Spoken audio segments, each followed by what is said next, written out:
Ninguna lucha tiene sentido si nuestro planeta se va al traste. Ya saben ustedes, amigos y amigas de Onda Cero La Palma, que nuestro compromiso, nuestra lucha haciendo este programa ha sido siempre el de concienciar que realmente estamos atravesando una crisis ecosocial sin precedentes, pero que podemos revertir si cabe esta situación, pero sabiendo cuál debe ser nuestro comportamiento ante las adversidades que se nos presentan, las adversidades climáticas, ecosociales que estamos atravesando. Desde hace 6 meses empezamos este programa y hoy lo despedimos, pero eso sí, con mucha alegría también por todo lo que hemos aprendido de la mano de quién, de nuestro compañero y colaborador Alfonso Montes de Oca. Alfonso, ¿qué tal? ¿Cómo estás? Hola, Daila. La verdad que me daba cierta pena, ¿no?, cuando tenía que decir que de alguna manera tenemos que despedir este programa, Bueno.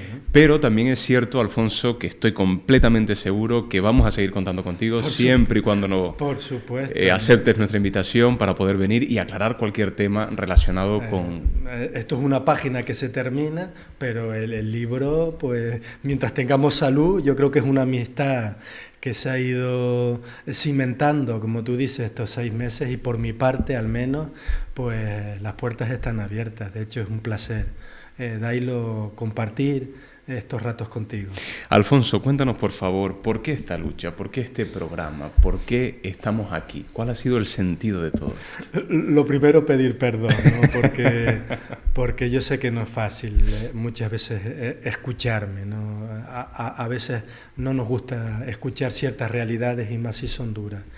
Y además yo a veces no los hago bien, ¿sabes? Es decir, yo soy muy conocedor de que tengo muchos defectos, a veces cometo imprecisiones, entonces por todo eso me gustaría pedir perdón. Y en respuesta a tu pregunta, lo hago por responsabilidad con mis hijos, principalmente, ¿no? Como te dije, yo me caí del caballo como San Pablo hace ya pues, más de 10 años, y fruto de un trabajo intelectual muy arduo y personal, pues he ido descubriendo que muchos de los prejuicios, ideas y creencias que yo tenía estaban totalmente equivocadas, ¿no? Y respecto de la crisis ecosocial, pues me he dado cuenta de que esto es un momento histórico que estamos viviendo, que desgraciadamente la mayoría de nuestros políticos, de nuestros líderes empresariales, pues no son conscientes de ese momento histórico y que es necesario de que alguien de alguna manera alce la voz y señale, no tanto el dedo, sino mirar la luna, ¿no? Lo que está pasando. Y como te digo, yo lo hago por las futuras generaciones básicamente, pero en concreto por mis hijos, porque son los grandes silenciados, a nadie les pregunta nada, de las decisiones importantes no son tenidos en cuenta y sin embargo son los que en primera persona van a tener que vivir el día de mañana. Y todo apunta, aunque como bien señalas no está escrito en una piedra, a que el futuro va a ser muy complicado, muy difícil, ¿no? Entonces, pues por lo menos el día de mañana cuando me digan, papi, ¿qué hiciste? ¿Tú lo sabías? Pues por poderles decir, lo intenté. Precisamente, Alfonso, decías que tus hijos te podían preguntar, bueno, papi, ¿qué fue lo que hiciste? Porque tú lo sabías. Entonces, en este programa principalmente buscamos soluciones que van acorde o que juegan, ¿no?, con la ciencia, porque todo lo que nosotros vamos presentando en este programa tiene rigor científico. Por lo tanto, Alfonso, ¿cuál es la solución que podemos encontrar ante esta problemática que estamos viviendo? Pero una solución, si cabe, de forma colectiva, ¿no?, en conjunto como sociedad. Mira, pues yo de momento en el trabajo de investigación que estoy realizando, digo investigación, mis propios estudios, ¿no?, ir conociendo poco más la realidad. Hoy en día mi posición parte de que la solución pasa básicamente, y pongo esto de básicamente entrecomillado porque no es tan simple, ¿no?, pero pasaría por reconectarnos con la biosfera, ¿verdad?, con el mundo natural, y respetar los límites planetarios. Esa sería para mí la acción colectiva necesaria para hacer frente a la crisis ecosocial. ¿Y por qué digo reconectarnos con la biosfera? Porque yo creo que el origen último y principal de todos los problemas, digamos, ecológicos que tenemos es básicamente eso, que desde el punto de vista antropológico hay en algún momento de nuestra historia evolutiva que el ser humano pues se separó del mundo natural. Yo creo que hasta del Génesis Podríamos un día hacer así un programa de cómo trata la Biblia el Génesis, ¿no? Como un castigo, ¿no? Ese pecado original, esa expulsión al mundo natural, donde trabajarás con el sudor de tu sangre, dominarás a todos los animales. Es curioso leerse el Génesis, ¿no? Y a partir de ahí consideramos el mundo natural como un enemigo que hay que dominar, ¿no? Yo creo que los problemas vienen de ahí y creo que eso es una cosmovisión francamente equivocada. Como siempre, Alfonso, también es bastante interesante ir repasando todos los conceptos que hemos ido aprendiendo a lo largo, como decía al principio, de estos 6 meses. Vamos a profundizar un poquito más, si me lo permite, en el concepto ecodependiente y también el concepto interdependiente. Sí, esto es lo que pongo en las escuelas cuando voy a los institutos y a los colegios, básicamente, ¿no? Intento exhortar a los alumnos a que se den cuenta de que el planeta Tierra, el tercer planeta del sistema solar, el único planeta conocido de todo el universo que alberga vida, y guardo un poco de silencio para que reflexionemos sobre ese hecho, es decir, no tenemos ningún otro lugar donde escapar en caso de que acabemos con el planeta, y que además en la historia evolutiva de ese planeta que llamamos Tierra, lo más importante que hemos descubierto es que la vida es conducente a la propia vida. Es decir, que la vida ha ido estableciendo las propias condiciones que son necesarias para la vida. Por tanto, todo, absolutamente todo lo que necesitamos los seres humanos para vivir proviene en primera instancia de la naturaleza. Por eso somos ecodependientes. Y somos interdependientes porque también nos vamos a necesitar los unos a los otros. No se podría concebirse la vida de un ser humano si no es por la existencia de otro propio ser humano. Ahora le vamos a dar paso, Alfonso, a un nuevo concepto, porque esto también es muy enriquecedor, no solo recordar lo que ya hemos aprendido, sino seguir aprendiendo nuevos conceptos. En este caso lo tengo que leer porque si no, segurísimo que lo digo mal. Holobiontes. Somos holobiontes en un planeta simbiótico, Dávilo. ¿Qué quiere decir eso?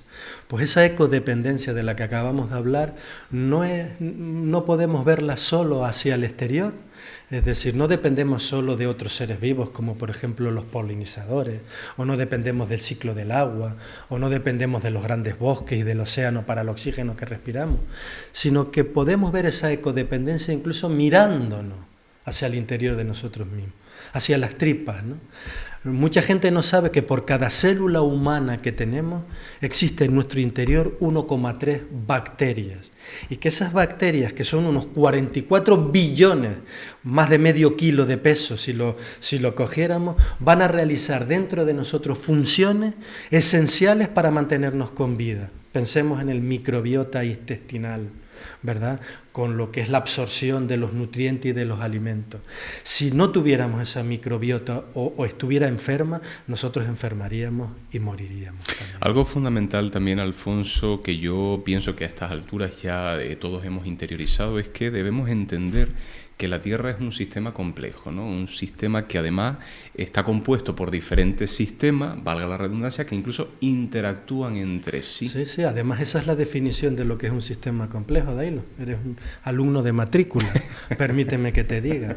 Y hay algo importante, ojalá. Es decir, que para explicar lo que es la Tierra, no podemos hacerlo explicando de manera independiente cada uno de esos sistemas que lo componen, sino que tenemos que entender la interacción de todos esos sistemas.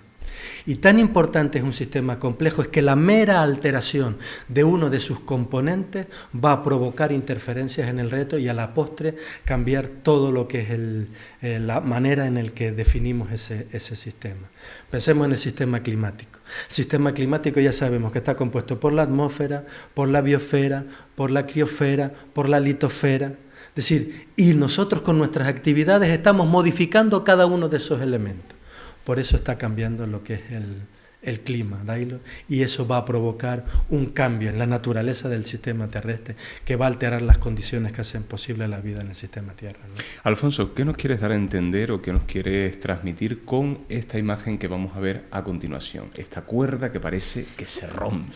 Claro, Dailo, es decir, la idea del límite. Hablamos de ciencia en este programa, ¿verdad? Sin embargo, Cuando las personas hablamos de ciencia, ¿qué es lo que nos viene a la mente? Siempre es la tecnología, ¿no? Lo que somos capaces de hacer, lo que estamos a punto de inventar. Esa es la idea, ¿no?, que tenemos de ciencia.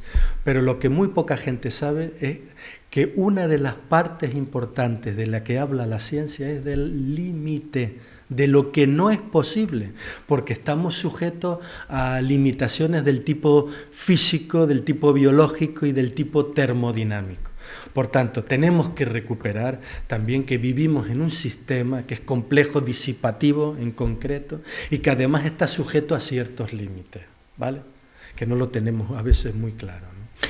Por otro lado, vamos a intentar, Alfonso, entender la forma y las dimensiones de la Tierra, porque yo creo que esto nos puede dar también una visión mucho más profunda del problema que estamos viviendo. Claro, te estaba diciendo que es límite, ¿no? Yo creo que el primer límite que tenemos en la Tierra es un límite físico. El planeta es el que es, Dailo, es enorme. Bueno, sí. Según cómo se mire. En perspectiva, depende claro, cómo lo miremos, ¿no? Pero vamos a decir que es grande. De hecho, tiene 12.756 kilómetros de diámetro por el Ecuador. No está mal, no está mal, ¿verdad? Es decir, para una isla como La Palma, que casi ni se percibe, bueno, así se ve ahí, ese puntito ahí es grande, ¿no? Pero no deja de tener límites, ¿no? ¿Qué quiero decir con esta idea? De que no podemos crecer indefinidamente en un espacio que tiene límite físico. Va a llegar algún momento que nos vamos a salir o que vamos a terminar por agotar todos los recursos que tenemos a disposición en ese planeta.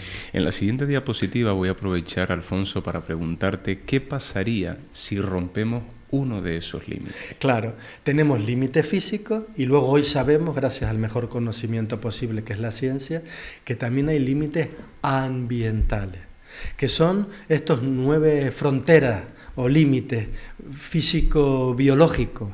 Es decir, esto es un concepto que ya se descubrió en el año 2009, pero que ha ido evolucionando a lo largo del tiempo. Se ha ido reevaluando, por así decir, 2015 y este último que tuvo lugar el año pasado.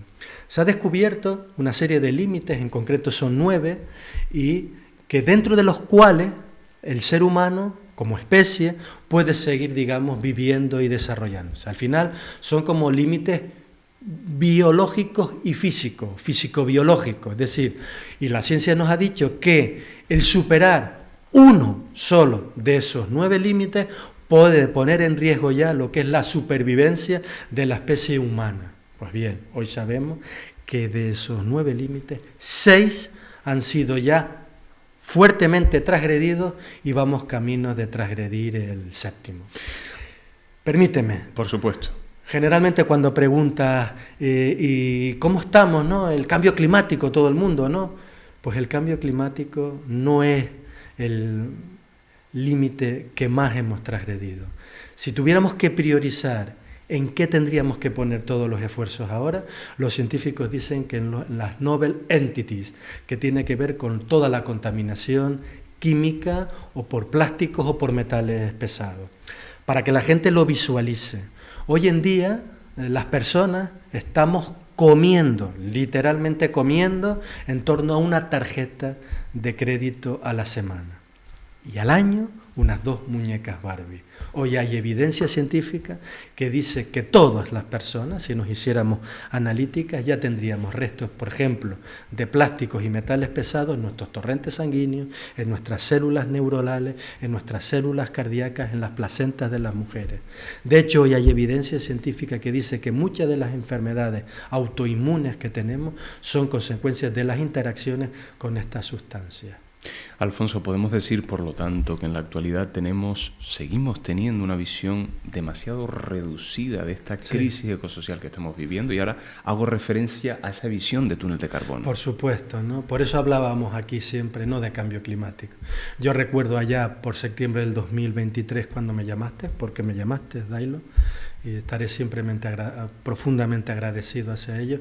No, para hablar del cambio climático y demás. Y yo te dije, ¿pero por qué del cambio climático? Vamos a hablar de la crisis ecosocial. Y yo recuerdo que tú tenías que leer la palabra, decir ¿qué significa eso de crisis ecosocial? Correcto. Y hoy ¿qué sabemos? De acuerdo. Porque el cambio climático no es sino una manifestación más de una crisis multidimensional muchísimo mayor, Dailo.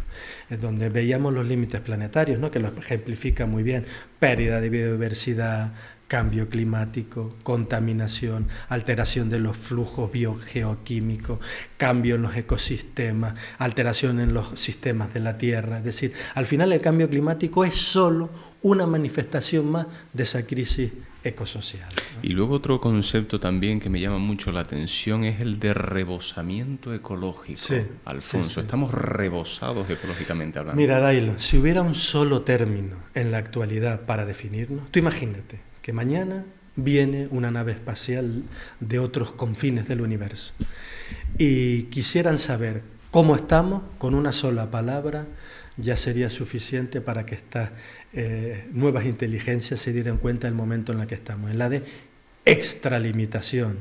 Es decir, o rebasamiento ecológico, que es lo mismo, o translimitación, o overshoot, ¿vale? Para que me entendáis. Es decir, nuestras sociedades son sociedades termoindustriales y han impactado fuertemente contra los límites biofísicos del planeta Tierra, y en la actualidad nos encontramos en una situación ya de sobrepasamiento ecológico, de extralimitación. Eso es otro de los conceptos que merecería la pena de que la gente se quedara después de esta serie de programas. Hay una cifra que de la cual no nos podemos olvidar, debemos tener siempre presente, es la de 1,5 grados, ¿no? ¿Qué pasa con ese 1,5 grados? ¿Qué pasa con ese Acuerdo de París, que ya en su momento lo hablamos en este programa?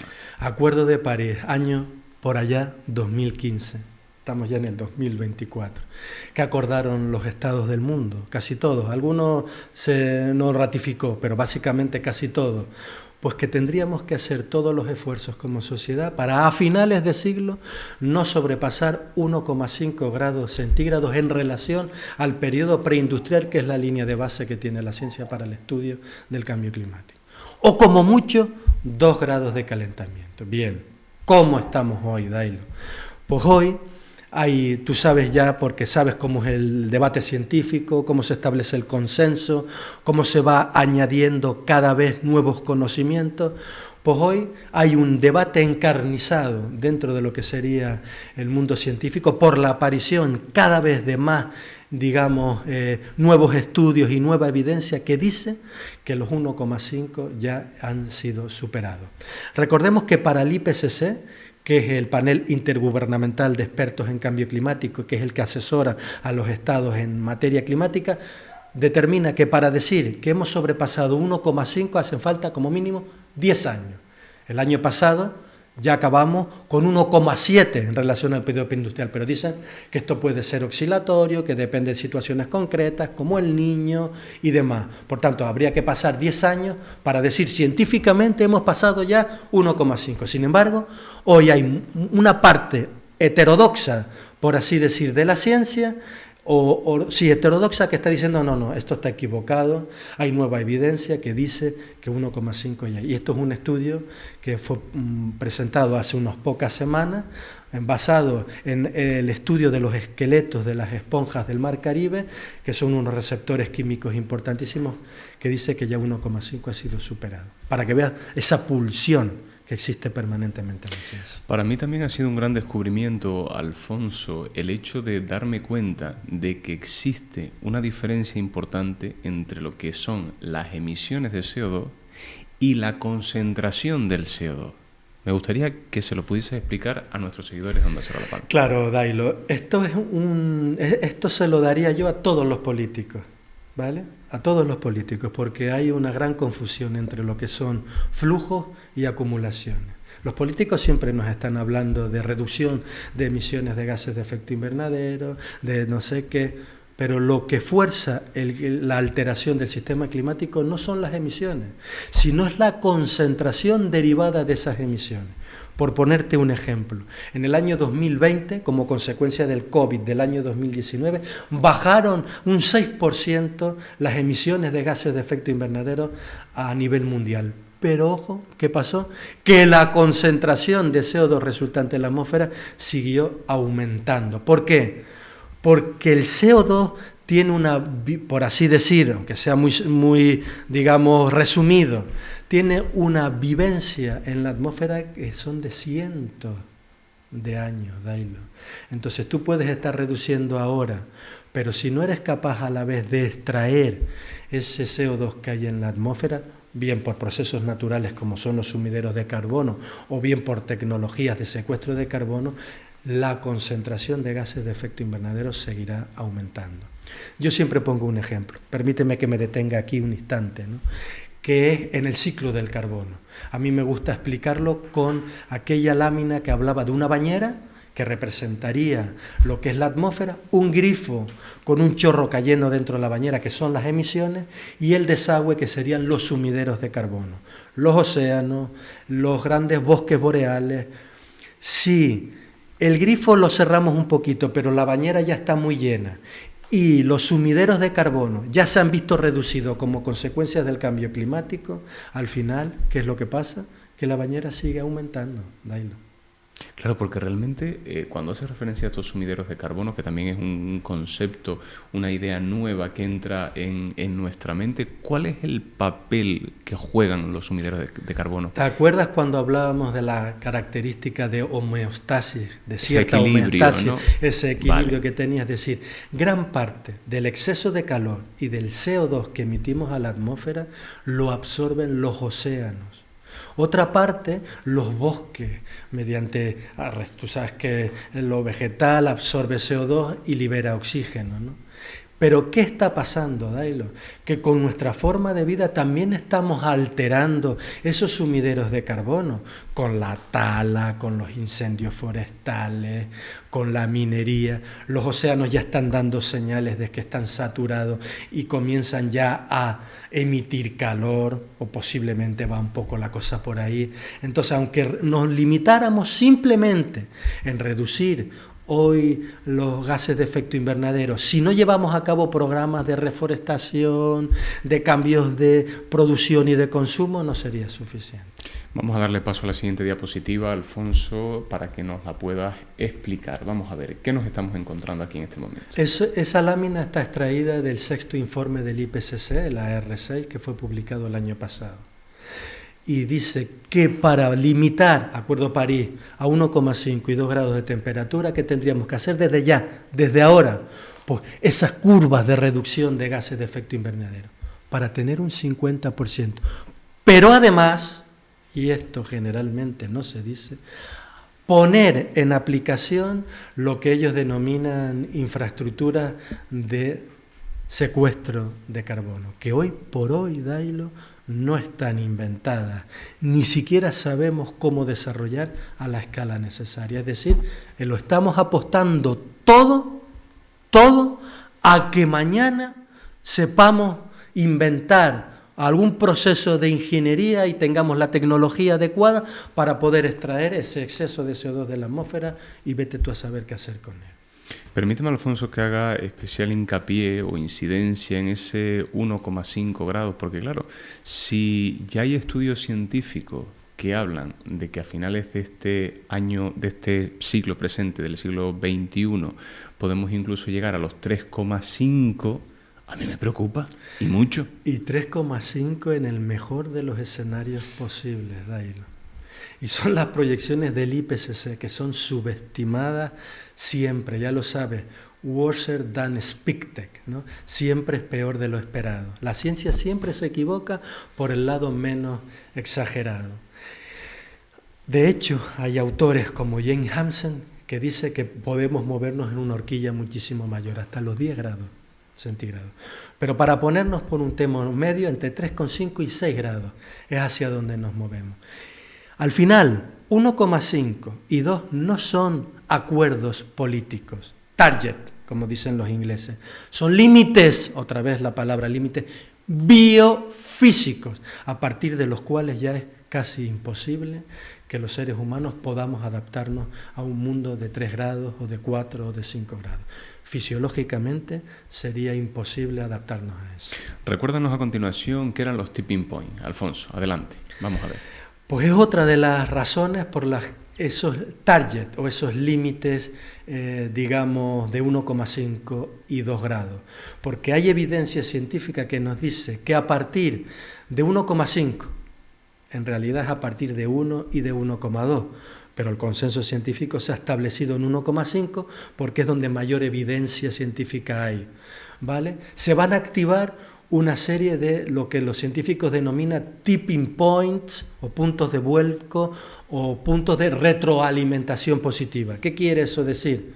Pues lo vamos a ver en la siguiente diapositiva de la voz, de la viva voz de Johann Roström, que fue uno de los inventores, uno de los descubridores de esos tipping points. Perfecto, adelante. Dear colleagues, friends, we're taking colossal risks with the future of civilization on Earth. We're degrading life support systems that we all depend on. We're actually pushing the entire Earth system to a point of destabilization, pushing Earth outside of the state that has supported civilization since we left the last ice age 10,000 years ago. This requires a transformation to safe and just Earth system boundaries for the whole world economy. The question is, why? These are the 16 tipping elements, the large biophysical systems that we have scientific evidence that it regulates the state of the entire climate system on Earth. 9 of these 16 are showing signs of instability. Push them too far, and they will shift over from supporting humanity to starting to undermine humanity. 4 of these are showing scientific evidence of now being at risk already at 1.5 degrees Celsius. We're approaching this point very rapidly. 2 of them, the Greenland ice sheet and the West Antarctic ice sheet, together represent 10 meters sea level rise. This shows scientifically that 1.5 degrees Celsius is a physical limit. It is not a political target. But what I say next will be the most alarming thing. We have more and more scientific evidence of connectivity between these tipping elements, cascade risk of dominoes. Let me give you one example. Here's the one that is most researched. Greenland ice sheet, accelerated melting, warming 4 times faster than the planet as a whole, releasing cold fresh water, slowing down the overturning of heat in the North Atlantic, pushing the whole monsoon system down further south, causing droughts and forest fires over the Amazon rainforest, one more tipping element system, locking warm surface water in the Southern Ocean, accelerating the melting of the West Antarctic ice sheet. The North Pole is connected to the South Pole in regulating the stability of the entire Earth system. Dear friends, scientifically, this is not a climate crisis. We are now facing something deeper.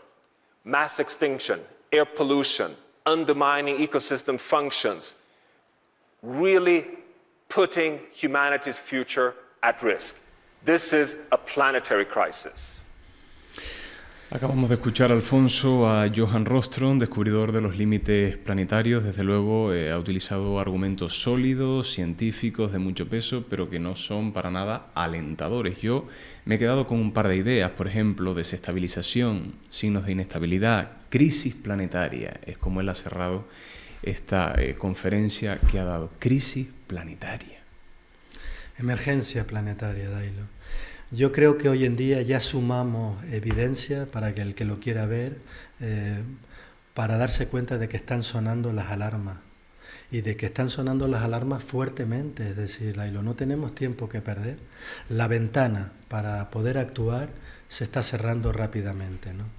Y yo les traía hoy ya prácticamente como cierre, Dailo, un ejemplo que fue publicado el viernes 9 de febrero de 2024. Aquí lo Es tengo. decir, que es justo el ejemplo que acababa de poner Johann Roström, ¿no? Lo que era la corriente termohalina, ¿no? Polo norte está conectado con el polo sur, ¿verdad?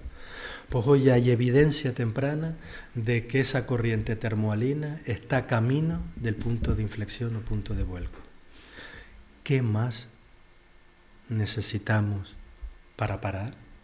Y luego si miramos de aquí, por ejemplo, dentro de una década, dentro de 10 años, Alfonso, son muchos los riesgos a los que nos vamos a enfrentar. Tanto es así que las propias élites económicas, empresariales y políticas en el foro de Davos de 2024 han realizado un informe que llaman informe de riesgos de aquí a 10 años.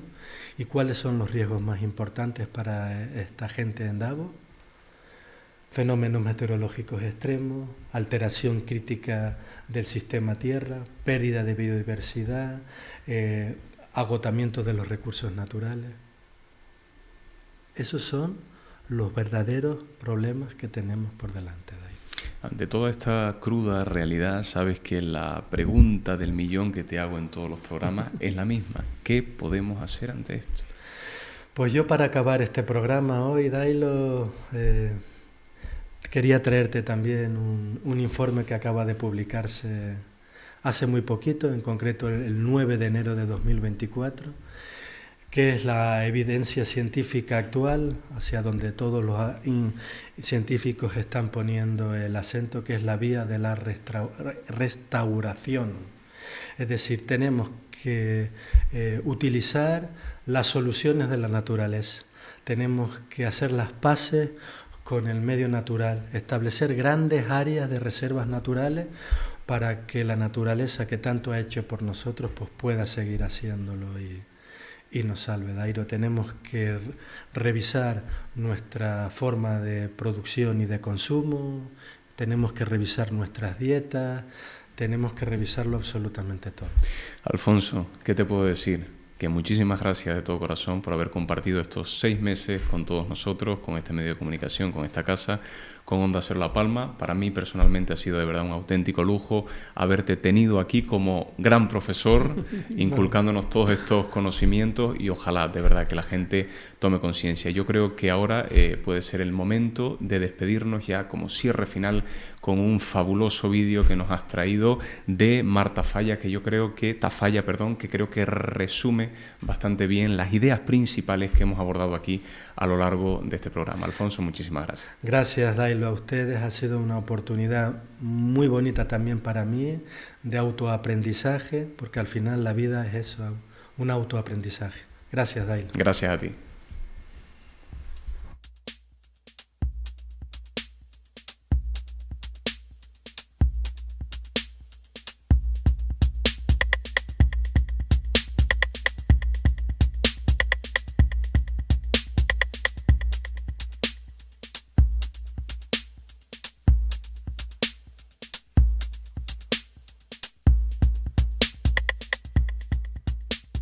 Y yo creo que el problema es que los seres humanos en esta civilización, no en otras culturas, en esta civilización somos terriblemente antropocentristas, hasta el extremo de que creemos que la Tierra es una especie de escenario que nos han puesto aquí para que nosotros representemos nuestras películas, y que creemos que todos los elementos de la naturaleza, los animales, las plantas, los microorganismos, el agua, los recursos naturales, creemos que todo eso son herramientas que nos han puesto a nuestro servicio. Entonces, como creemos que eso existe para nosotros, pensamos que podemos usarlo y derrocharlo y maltratarlo como nos apetezca, porque es para nosotros.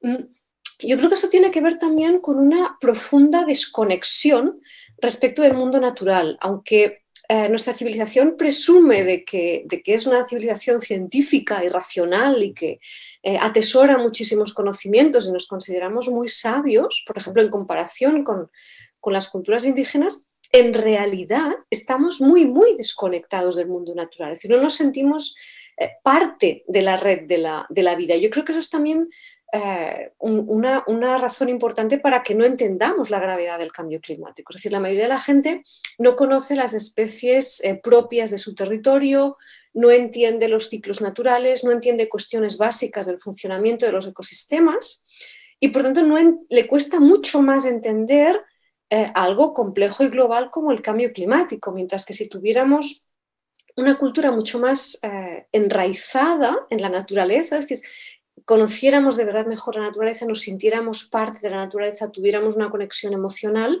nos sería mucho más fácil entender la gravedad del cambio climático e al menos intentar combatir sus peores efectos. De hecho, en realidad lo que he dicho es un poco absurdo, porque si estuviéramos mucho más enraizados en la naturaleza y la entendiéramos y la tratáramos mejor, no habríamos provocado el cambio climático. Eso también es verdad.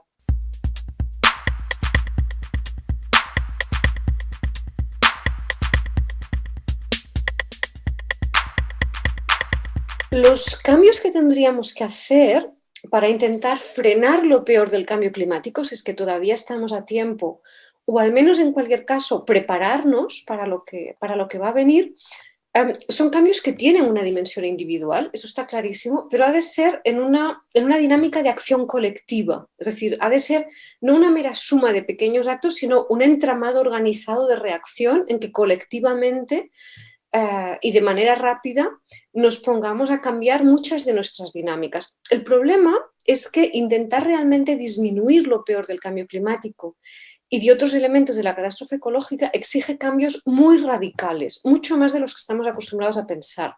Es decir, esto no es una cuestión simplemente de reciclar.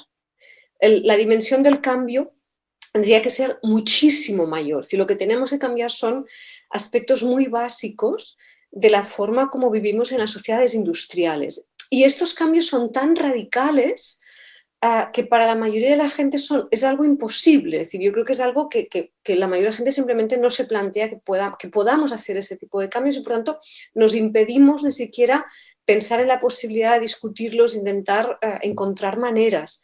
Pero tendríamos que emprender cambios tan radicales como reducir la población humana, es decir, comenzar a tener familias más pequeñas, tener menos hijos, cambiar radicalmente nuestros patrones de consumo, pero de una forma muy radical, es decir, consumir muchos menos materiales, mucha menos energía, consumir sobre todo producto local, cambiar radicalmente la dieta, eso es absolutamente fundamental, cambiar la manera de viajar, prácticamente poner fin a la aviación.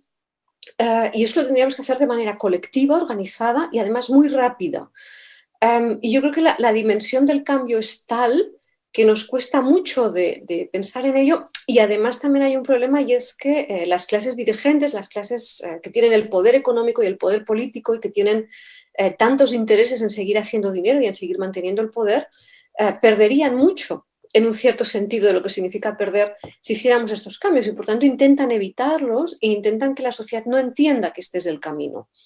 En realidad, cuando estas élites intentan impedir que cambiemos, en realidad también se están pegando un tiro en el pie a sí mismas, porque al final el cambio climático nos va a afectar a todos, también a los más poderosos y a los más ricos. Lo que pasa es que esto pues les cuesta a ellos de entender y yo creo que también nos pasa luego en parte al conjunto de la sociedad que confiamos demasiado en los líderes políticos, los líderes económicos, ¿no? Esto que entendemos las élites, incluso las élites culturales, confiamos en ellos y como ellos no reaccionan, nosotros tampoco reaccionamos. Y no entendemos que estas élites en gran medida nos están engañando y se están autoengañando a ellas también. Y estamos atrapados en esta especie de autoengaño colectivo y no hay manera de que reaccionemos, pues estamos perdiendo el tiempo de una manera tremenda porque es que si esperamos mucho, pues probablemente ya no podamos hacer casi nada para evitar lo peor.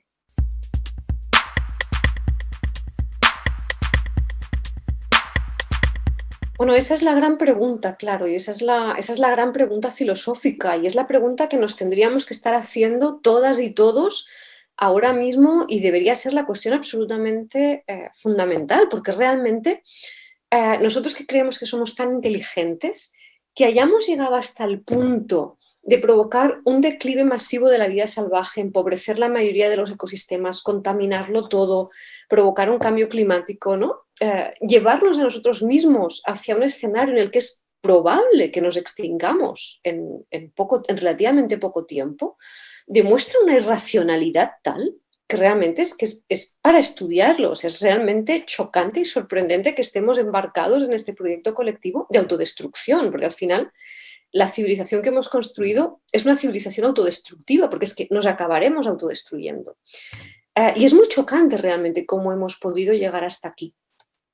Es importante también recordar que ha habido otras formas de vida humanas, otras culturas que han tenido pues, una sensatez mayor que la nuestra y eso yo creo que también debería ser parte de la respuesta. Había otras formas humanas posibles de vivir, como nos han mostrado culturas indígenas o como nos muestran también algunas personas de nuestra civilización que intentan buscar alternativas.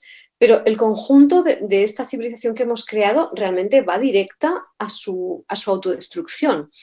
El por qué, como decía, pues efectivamente es la gran pregunta. Muchas veces pensamos que es el capitalismo es la causa del desastre, Desde luego el capitalismo es una parte importante del problema, el colonialismo es una parte importante también del problema y capitalismo y colonialismo son dos instituciones que se refuerzan mutuamente, pero yo creo que hay una causa más profunda y que nos cuesta más pronunciar y trabajar y analizar, que es el antropocentrismo, que es esta idea de que el ser humano es el centro de la vida en la Tierra y que tiene derecho a disponer de las otras especies, de los bienes naturales como le plazca. Yo creo que el problema está ahí y eso se ve, por ejemplo, cuando se observa lo que pasa en culturas indígenas, sobre todo en culturas de cazadores-recolectores, que ni siquiera tienen agricultura y ganadería, que son las culturas más, que de alguna manera están más enraizadas en la tierra y que no tienen este antropocentrismo que tenemos nosotros. Yo creo que el problema realmente es el antropocentrismo y es sobre todo esta visión de que los animales, las plantas, la naturaleza serían meras herramientas a nuestro servicio, porque cuando tú crees que las otras formas de vida son herramientas meramente, no piensas que tengan valor intrínseco, no piensas que merezcan un respeto, tiendes al uso, al mal uso, a la explotación, al maltrato de forma completamente desmedida, que es lo que estamos haciendo, y no tienes freno porque nada te mueve a frenar.